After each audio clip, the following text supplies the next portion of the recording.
नमस्कार, मी पंजाब डक। आज आहे 21 जुलै 2025। मी या सोयाबीनच्या शेतामध्ये उभा आहे, पण ही धाराशिवचे काही जणांची सोयाबीन सुकत आहे, म्हणून या धाराशिव जिल्ह्यातूनच त्यांच्यासाठी एक आनंदाची बातमी देतो।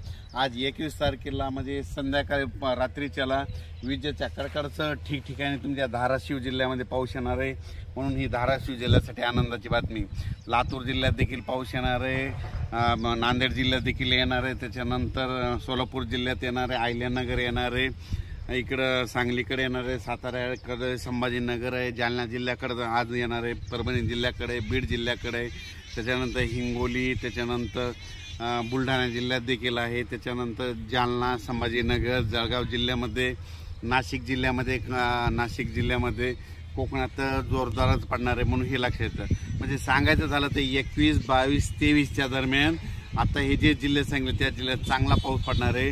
म्हणजे ज्या पट्ट्यात पाऊस नव्हता, विशेष म्हणजे धाराशिव जिल्ह्यातले सोयाबीन सुकत आहे तिथं नव्हतं, म्हणून खास धाराशिव जिल्ह्यात हे पीक पद्धती बघू शकता। एवढी मोठी सोयाबीन आलेली या ठिकाणी देखील आज धाराशिव जिल्ह्यात खूप ठिकाणी पाऊस पडणार आहे, या 3 दिवसात पडणार आहे, म्हणून हा अंदाज लक्षात येता। पण त्याच्यानंतर बीड जिल्ह्यात देखील आहे, लातूरकडं आहे, नांदेड आहे, परभणी आहे, हिंगोलीकडं आहे, वाशिमकडं आहे, अकोलाकडे आहे। म्हणजे राज्यात म्हणजे आजपासून ठिकठिकाणी पावसाला सुरुवात होणार आहे। म्हणजे जवळपास जिल्ह्याच्या जवळपास 50% भागात तरी आज बऱ्याच ठिकाणी पाऊस पडेल। आजच्या पेक्षा म्हणजे 22 तारखेला आणखीन याची व्याप्ती वाढत जाणार आहे, 23ला आणखीन जास्त वाढणार आहे। म्हणजे सांगायचं झालं तर या 4 दिवसामध्ये 21, 22, 23 आणि 24च्या दरम्यान म्हणजे ह्या धाराशिव जिल्ह्यात सगळीकडेच पाऊस पडून जाईल आणि सगळ्यांचं जे सुकलेलं सोयाबीन आहे ते चांगलं दिसणार आहे, म्हणून हे अंदाज लक्षात यायचा।